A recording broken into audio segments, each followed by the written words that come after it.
Hey guys, Sherman here, back with another deck profile featuring one of my favorite sets of all time. This is Gochiusa. So as you can see with this lovely Climax Challenge top 4 card I got here, special PR card. Yeah, I did pretty well with this deck that I'm about to show you, and I'd love to profile it. Unfortunately, this is not the really shiny winner card. I did not win the entire event. Frankly, I got really unlucky in one of my matches, but shout out to the guy who won. Did a fantastic job. This deck is really cool because I built it the night before the event because one of my friends, Ankit, shout out to Ankit by the way, he's been featured on this channel before with the pad deck profile, but he basically offhandedly told me, hey, this is probably like a really good idea for a deck, and I was like, you know, that sounds really good, let me try building it. And I built it, and then on the day of when playing it, the deck just felt insanely strong. Like, I just think it's actually like a really good deck. This is probably like the best deck that can come out of Gochiusa. And I didn't think there was this much potential, honestly, in Gochiusa. So I'm really excited to share this deck, and I'll probably play this deck a lot more upcoming because, yeah, I kind of gave up on Gochiusa, but like after playing this deck, I actually think Gochiusa is kind of cracked. Not gonna lie, it's a little bit strong. So we're gonna show off the deck, and let's start off with the kind of like the giveaway card as to what we're playing. We are going to be starting off with 4 copies of Sing For You Saki. So if you are a Gochiusa fan, you will know that this is Chino's mom, and Chino's mom is unfortunately no longer around with us in the story. Now, she has been passed away long ago. When we first meet Chino, you know, her mom is already gone, her grandfather is already gone as well, and so it's just Chino and her dad. And kind of like the story of Gochiusa is how Chino is like moving on from the losses of her mom and her grandfather throughout the story. So it's actually a really, you know, the story is pretty deep, honestly, with Gochiusa. But this is Saki. This is kind of like a memory of her. And fittingly, her ability only activates in memory. So you can pay 1, send her standing to memory. Now that's like her only effect. And then when she's in memory, she gets all of our level 3 Sing For You Chino. Is that the name? Yeah, Sing For You Chino, 500 power across turn. So she's just a mechanism to get memory compression and also to help our level 3. And we need her in memory for our level 3.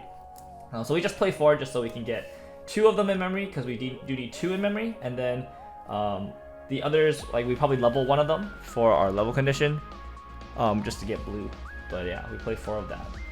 And we are playing next for Rize level 0. This deck has a lot of level 0s, be prepared. This is one of the reasons I really like this deck. It's really comfortable on the 0 count. So this is just a Riki. On play, pay 1, clock ourselves from the top of our deck, and then search for a level 1 or lower. So really good. And then the second effect, on play, reveal the top card of our deck. If it's a Rabbit House character, then she gets plus 2k power. So she can attack for 3/5. Really strong. One thing about Saki that's really crazy, I didn't realize this until I built the deck, and I was like, oh my gosh, Saki has the Rabbit House trait. So the crazy thing about Gochiusa as a set is that there's a bunch of traits and a bunch of like name conditions that makes it really hard to build for this set, especially after like starting with set 3 with the Dear My Sister. They made a Dear My Sister trait that locks like old cards out of like the Dear My Sister set, and then in the next set afterwards, they made a Bloom trait that locked other old cards out of the Bloom set, including the Dear My Sister card. So it's like, it's really hard to build Gochiusa. Like, this is one of the hardest sets to build for because so many cards are just locked out of so many different archetypes. So I actually thought that Saki didn't have the correct traits, but it turns out because, you know, she is Chino's mom from the Rabbit House of that era, she has the Rabbit House trait, which is huge for the Rabbit House deck. And so you know, this is not a miss for anything in this deck, which is amazing actually. But yeah, anyway, so Rabbit House Sing For You, basically an easy way to get like a good beater, 3500 power on attack, and then also a Riki for our level 1 combo and level 1 lower cards. Alright, next we are playing 4 copies of the namesake Rize. This is the original Rize. On play, look at up to top 3. If you add a character, then you discard a card. Or sorry, if you look, then you discard a card, but you add a Rabbit House, and then you discard anything you want. This is the original Rize, this name, Watashi Rize, yeah. And I'm running both this art as well as the promo art from the Bloom set. Mostly because I love both arts. So this is obviously a really awesome art. This one actually has both Rize and Cocoa name in the name, and so in some decks that care about the Cocoa name, you would run this one over this one. But they're both koi art, which is like fantastic, because this art came out first, and I was like, oh my gosh, I love this art. This art looks so good. And then this art came out in the re-edit, and I was like, oh my gosh, I love this art too. What do I do? So now I'm just run 2 and 2. But it's 4 copies of the same Rize card. This does have the stipulation that in your deck building, this counts as this name. So even though they have 2 different names, I can only run 4 copies of them together. But as you can see, a very pretty set of on-play Rizes here. And obviously on-play Rize is just such a phenomenally good card. To this day, they have not made an on-play Rize, as far as I remember. Is now like usually on reverse Rize or like on death Rize. On play, I feel like this is still the original and the only one. It's just such a strong effect, yeah. Alright, next we're playing some new cards. This is the Cafe Uniform Chino. Cafe Fuku Chino. This is one of the new cards from the, this is not re-edit, this is the 10th Annie set. There you go. Oh man, there's so many Gochi sets. But yeah, this is from the newest 10th Annie set. 2 effects. Honestly, this is a really good card. It's a reprint of some, there's like other cards with this effect. I remember Million Life has this effect, but it's on attack, you can mill the top card of your deck. If you have 2 or less other characters, you can mill, sorry, 1 or less other character. Yeah, if you have 1 or less other character, you can mill the top card of your deck. If it's a level 0 character, then you get to summon it to your backstage. And then the second effect is when it gets reversed, you have to mill the top 2 cards of your deck. And if you mill between those 2 cards, if there is a level 2 or higher card, then she goes to stock. So this is actually like a really strong card for a lot of Gochi decks, in my opinion, because a lot of Gochi decks are starved for stock. We never got Choice in Gochiusa until way later, and Choice is also tied mostly to Sharo, and so if you're playing like Rabbit House, you don't have the access to Choice or any really good way of generating stock. And so this is a great way to generate stock at level 0, especially since a lot of Gochi decks do run a lot of level 2 and higher cards. It's kind of like a big part of Gochiusa. Like the blue deck is like an experienced 6 deck, and then Rabbit House obviously has like a lot of really good level 2 and level 3 cards. There's like a lot of really strong level 2 events. So Chino has a lot of good targets to hit off of the mill. And then you run a lot of level 0s, so Chino often summons out cards. And this deck is really good if you like Chino, summon out Saki, and then you can use Saki to send herself to memory. It's kind of like a +1, and then you can convert the Saki. Oh yeah, when Saki goes to memory, she doesn't just pay 1, send herself to memory. When you do that, you also get to salvage the level 3 Chino. I forgot to, yeah. Ooh, she's not a minus. She replaces herself. There you go. Oh, yeah, I almost forgot about that effect. But yeah, so you get to like do that kind of stuff. This Chino really helps support that kind of playstyle, gives us a lot of stock so that we can afford a lot of the expensive stuff in this deck. Yeah, so we're already at 16 zeros, but let me tell you, we're not even close to being done. This deck has a ton of level 0s and is really consistent early game because of that. Alright, next we are playing 3 copies of the new Rize Gluttony. This is the Salvage Brainstorm. This is the same as the Hikari Brainstorm from Ruby Starlight. So alongside Salvage Brainstorm, she also has an assist effect, which is during your turn, level 1 or higher characters in front of it gets 500 power. So just a little bit of extra power during your turn, nothing too spectacular, but Salvage Brainstorm for Rabbit House with an additional effect, you love to see it. It's really good. Also, the art is fantastic. So we Gochi players are here for the good art. Alright, next we're playing 3 more cards. So these are our utility cards at level 0. We're playing this Cocoa, this Chino, Drop Search, and a Climax Swap. So this Cocoa is the pay 1, top, send itself to waiting room, top 4 at a Rabbit House or a Bloom character. And then the second effect is on play, you get to choose one of your Rabbit House or Bloom characters and give it 1000 power. So this is a reprint of a Bloom card. I think it's the same Vampire Cocoa. Obviously she's not wearing her vampire costume in this art, but the original art, she's wearing like a vampire costume. It's good for deck speed. I think this deck does lack a bit of deck speed with our level 1 combo, and so between this and cards like the Rize, we can get through our deck pretty easily. Next we're playing Anniversary Rabbit Chino. This is a Drop Search 3500. This is basically exactly the same thing as the trial deck Miko from Hololive. Pretty much actually exactly the same effect, just in a different color. We just like having a Drop Search, I think is pretty good, and then 3500 Beater, also pretty good. Yeah, this was I was playing like the top tick 2 rearrange drop search, and then I was like, wait, I should just be playing the 3500 one because it can be a beater at level 0. Alright, and then climax swap is climax swap. If you have all your characters are Bloom or Rabbit House, then she gets plus 1k power cross turn, so she's a 3k climax swap. I am trying to get the SP, or not the SP, it's actually a secret? Or an SSP? I forget. I'm trying to get the koi art of this card, but unfortunately I do not have it. And it is very expensive, so one day I will get it. I want all the koi arts. Alright, level 1 combo, we are playing the new Cocoa Greed. This is such a good combo, holy. Alright, so 2 on attack effects. First on attack effect without climax combo, on attack. If you have another Rabbit House or Bloom character, then she gets plus 2000 power, and if she's in the center position of your stage, you get a top check to rearrange. So that is huge because that always happens even without a climax combo.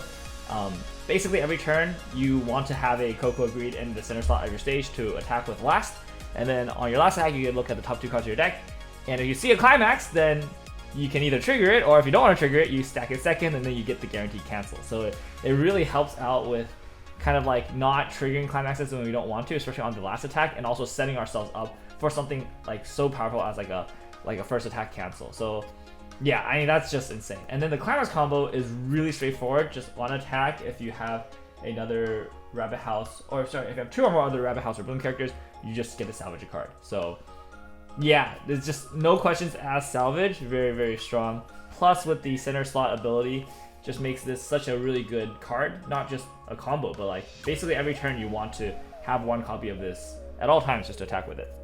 Really good. Alright, next we're playing 2 copies of this 1/1 Chino back row. This is part of the Sing For You Chino with Saki package.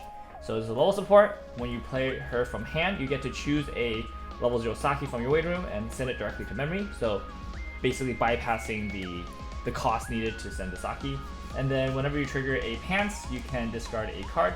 If you do, look at the top 2 cards of your deck, choose one to add, and then send the rest to the waiting room. So give us a bit of pant filter. We're only running 4 pants in this deck because the Cocoa is on a door combo, but it's still pretty good whenever we, whenever we get to trigger that pants and we don't want to have a climax in hand. This is also just a great way to get a Saki to memory without actually having to play the Saki and use her own effect, and also develops a 1/1 level support on the board, which is pretty good for a lot of our early plays, and we're running a lot of early plays in this deck. Plus also for our level 3 Chino, because Chino is also really, really big. In this deck, because the Sakis give the Chino power, and then this level support also gives the Chino power, we can pretty reasonably go for like a 2-turn kill, because even if our Chinos don't kill them, they're probably not going to die on the swing back because they're like massive. So yeah, I think this is a pretty good card. Alright, next we're playing 2 copies of the 1/0 anti-change counter. This is notorious. This is what Gochi got put on the ban list for in the first place. 1/0 1k counter, and when you use the backup, you can pay 1, send a character from stage to the waiting room, and you can choose one of your opponent's higher level characters than their level, send that to the waiting room, and then they get to summon a level 0 character from their waiting room instead. So they do get an extra attack if they attack with their over level character first. You anti-change them. They still get the stock because obviously counter step is after the trigger step, and then they get to summon a level 0. It comes out standing, so they get to attack with that again. But hopefully, if they summon out a level 0, whatever you were countering in that lane is going to be bigger than the level 0, so they're probably not going to be able to plus with that level 0.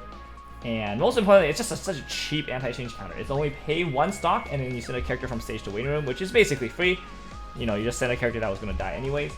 And then, yeah, and then you got to anti-change, anti-overlevel. Like, that's so strong, right? And also, not only do you get to anti-overlevel, but you also can use this to deny reverses, right? Because it sends a character from stage to waiting room.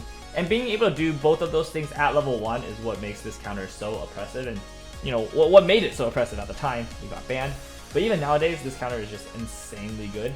Like, there's a lot of decks that just kind of fall apart because you got to deny a reverse, or got to counter out like a 2/2 that a standby deck. Like this deck just eats standby decks up for alive. This deck's so good. So definitely want to run 2 of that counter just so you can always see it and always have that available.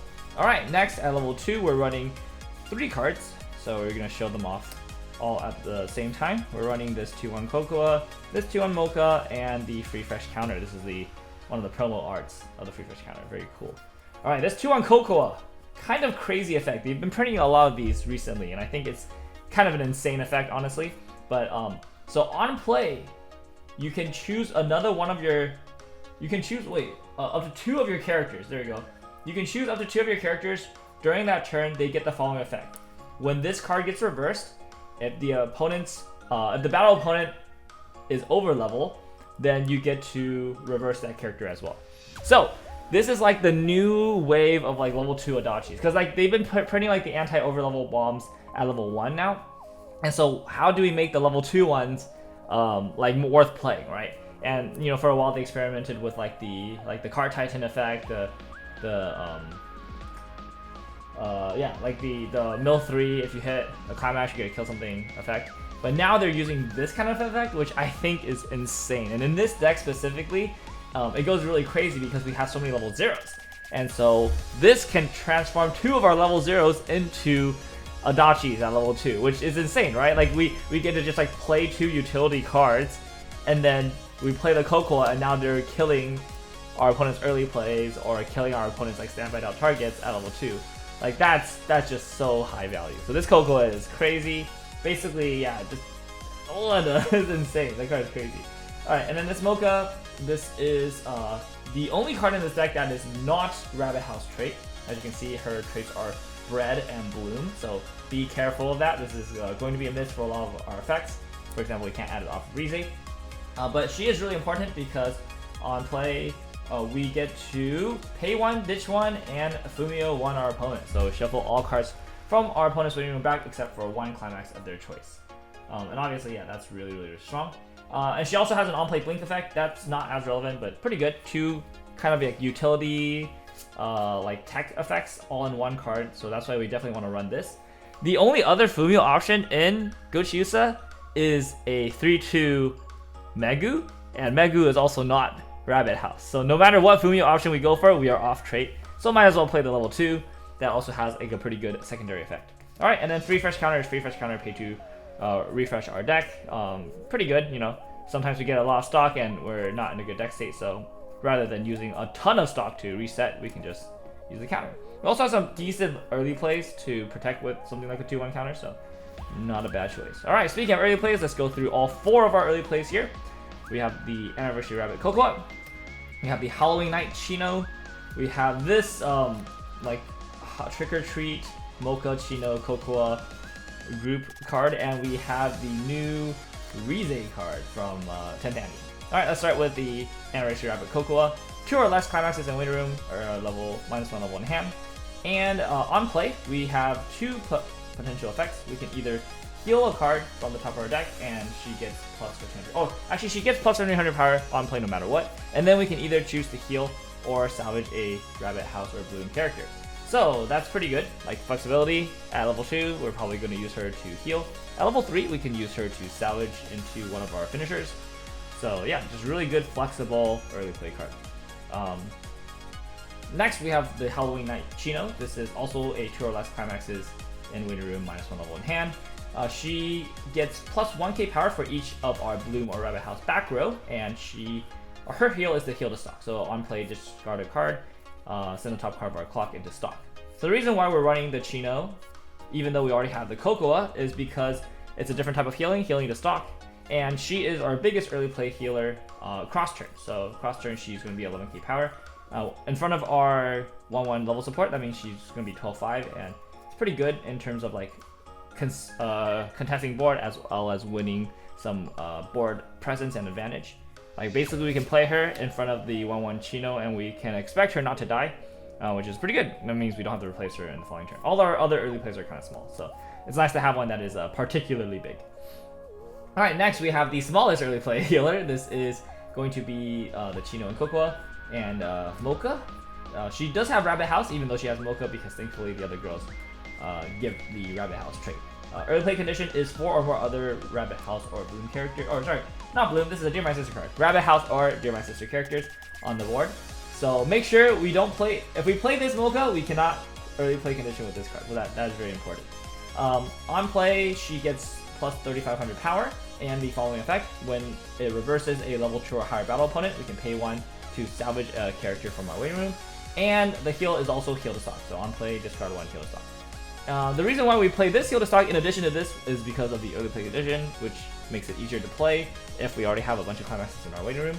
And the cool thing about this card is that on play she does get 3500 power, so she will be swinging for 11. And if she reverses a level 2 or higher, we can pay 1 to salvage a card. So even though this is a heal to stock, if we want it to be like a normal heal, we can pay 1, salvage a card by getting a kill, and then it's kind of like a normal heal, right? Because we discarded a card, healed 1 to stock, then pay that stock out to grab a card back. So it makes the cost of this heal kind of flexible, which is kind of neat. Yeah, pretty cool card, but on the defense it is absolutely tiny, so we do not expect this card to live very long. Alright, and last but not least is the new 10th anniversary Rize. She gets -1 level if our 2 or less climaxes in the waiting room, so same as the first 2. And on play we can draw a card, discard a card, and then bounce one of our opponent's characters. So this is just our necessary bouncer for a lot of the stuff in the metagame that's kind of annoying. I wish this was like if our opponent has a level 3 in play, we get to early play this, because that's like the best kind of early play condition for a bouncer. Instead, we do need 2 or fewer climaxes in the waiting room, but this is probably going to mostly come up at level 3 anyways, so not too big of an issue. But having a bouncer is pretty good, I think. Alright, now let's go on to our level 3 combo, which is going to be Sing For You Chino. This is from the Sing For You set, which is part of the Riet set. And this is kind of the star of our show. So on play heal, and the climax combo on attack, pay 1, discard 2 if we have Sing For You climax in play, and we have 2 Sing For You Saki in the memory, 2 or more, then we can pay the cost. If we do, we get to shuffle X cards from our opponent's waiting room back into their deck, where X is equal to the number of blue or rabbit house characters in play, and then afterwards we burn 2. So with the full board, Sing For You Chino is going to be able to shuffle back 5 cards, as well as burn 2 with the climax combo. Now the climax combo is really expensive. Pay 1, ditch 2 is not very cheap, especially considering that we do need to pay 2 stock to get 2 Sakis into the memory in the first place. So triple Chino combo is going to look like needing 9 total stock, including the 2 stocks of the Sakis, and then 1 stock for the Ishiv combo. For the first attack, we do need 1 stock, so at least 7 going into our finisher turn, plus a total of 6 discards. And since Chino heals and does not replace cards for us on play, we basically need like a full hand or a bunch of triggers, right? Let's say we go into it with a full hand, that's 9 cards, play 3 Chinos, down to 6, play climax, that's 5 cards, so we do need to hit a trigger in order to do triple combo. So triple combo is pretty hard. We are usually looking for a double combo in this deck, honestly. Like triple is just like way too hard, I think. But even double combo is really strong because shuffle back 5. That's a lot of cards. 5 is pretty big. Like that's kind of big, right? The burn 2 is kind of small, which is unfortunate, but 5 cards is a lot, and, so this does feel like kind of like a mini Nay in some ways. Yeah, I think before this was really hard to pull off because of how expensive the combo and like all the setup is, but now with the addition of a lot of the 10th Annie cards, especially this level 0 Chino, I think really helps us get like the stock in particular that we need to pull this combo off. And I was able to do a lot of this combo, and it felt really good. I think this is definitely the strongest finisher that we have available in Gochiusa, and we finally kind of have the tools to enable it. Another thing that the Sing For You Chino is really strong is because it's 10k power base, right? If we have 2 Sakis in memory, it's going to be 11k base no matter what, and then in front of the level support, they're going to become 12-5. That's 12-5 cross turn, 13-5 with climax combo. She's massive. She's absolutely massive, and that's really nice. It's really nice to have a big level 3. Yeah. All right, and then last but not least, we play 1 copy of this. This is from like the so Gochiusa does like April Fool's like joke prank things online, which is just like they develop like these imaginary fictional worlds. This is from like the tech one that they did a few years ago. I mean, they're all so good. Like the designs are so good, and I can't believe they make them April Fool jokes. But like, they look so good. But I'm really happy to have them on cards. Anyways, this is from the oh gosh, it's like the post-apocalyptic one.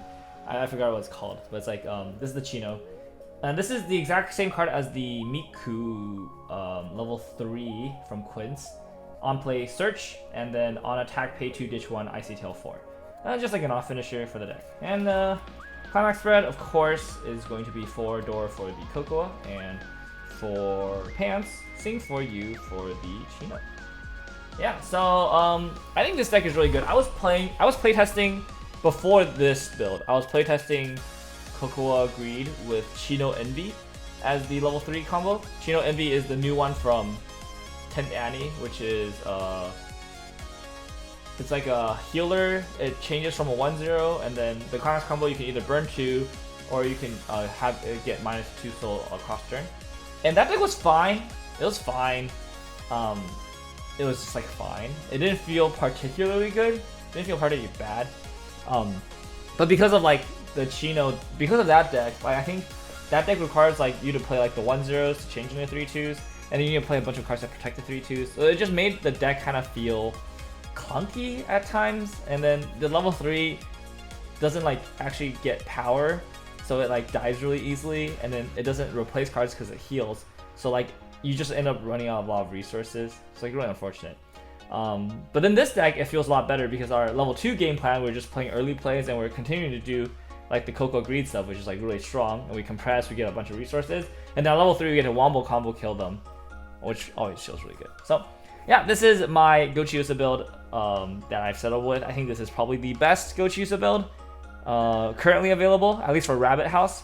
I do think like the standby deck got more support, but I don't think it's that much better. Sharo Chia got more support. Their level combo is really good, but like the level 3 combo is like really bad, so I don't think that got much better. And then the blue deck got a bit of support, but all their combos are basically old combos. They didn't get any new good combos, and then because of that, I think like the old combos aren't actually as good as like triple Chino. Like you have like what, Restand Mocha, which is like kind of comparable to the Chino, but the problem with that is like, yeah, you can't play like the good Rabbit House stuff. Like you don't have access to this stuff. If you're stuck on blue, right, you can't play Rize, you can't play the Riki, which is like huge. Like those are like 2 massively strong cards that this deck gets to utilize. You can't play this Cocoa because it's not Bloom or Blue. So you just don't have a lot of like the really strong early game options that this deck has access to. This deck kind of has it all. Has the really strong early game as well as like a pretty strong late game combo. Alright, so that's it for this Gochiusa's deck profile. If you have any questions or comments, let me know down below, and let me know if you guys want to see any other of the Gochi decks. I basically have all of Gochiusa, so I can build any Gochiusa deck. I just don't think the other ones are particularly interesting. They're pretty straightforward to build. This is the one that was kind of interesting to me. So, but I mean, I love Gochiusa. It's like one of my favorite sets of all time. So, always happy to do more Gochiusa stuff. All right. Anyways, that's it for this video. Thank you guys so much for watching, and I'll see you guys next time. Bye bye.